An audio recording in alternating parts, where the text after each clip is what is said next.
Fish fry कशी करायची हे बघा. या ठिकाणी मी फिश घेतलेली आहे, छान प्रकारची मच्छी घेतलेली आहे. या मच्छीसाठी लागणारे साहित्य बघून घेऊया. मिरची, लिंबू, हळद, लाल तिखट, गरम मसाला, मीठ, अद्रक, लसूण, कोथिंबीर हे सर्व साहित्य आपण आता या मिक्सर जारमध्ये बारीक वाटून घेणार आहोत. तुम्ही जर माझ्या चॅनलवर नवीन असाल तर सबस्क्राईब करायला विसरू नका. या ठिकाणी आपला हा मसाला रेडी झालेला आहे. आता हा मसाला आपण या मच्छीमध्ये टाकलेला आहे. छान हळद, लाल तिखट, थोडंसं मीठ, गरम मसाला टाकून छान हलवून घेणार आहोत. हे सर्व मच्छीला छान मिक्स करून झाल्यावर आपण त्यावर थोडंसं लिंबू टाकणार आहोत. यामध्ये मी पूर्ण 1 लिंबू पिळून घेतलेला आहे, लिंबाचा रस टाकून घेतलेला आहे व छान मिक्स करून घेतलेला आहे.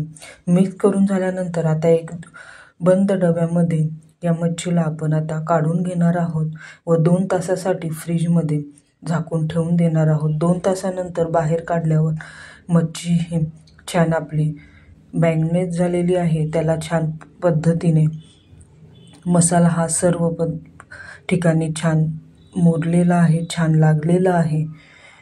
आता आपण त्यामध्ये आपल्याला हवं तेवढं तांदळाचं पीठ टाकलेलं आहे. तांदूळ पीठ टाकल्यावर आता हे सर्व आपण छान मिक्स करून घेणार आहोत.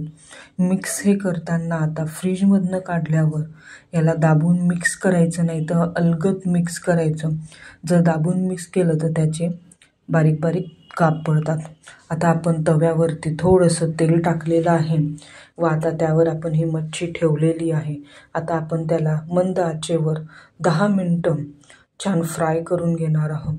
फक्त 10 मिनटामध्ये आपली ही फिश फ्राय रेडी होते. हॉटेलसारखी देखील होते. जास्त तेलाची गरजही नाही आहे. पोहे खायच्या 1 चमच्यामध्ये एवढी फिश ही रेडी झालेली आहे व छान शिजलेली आहे.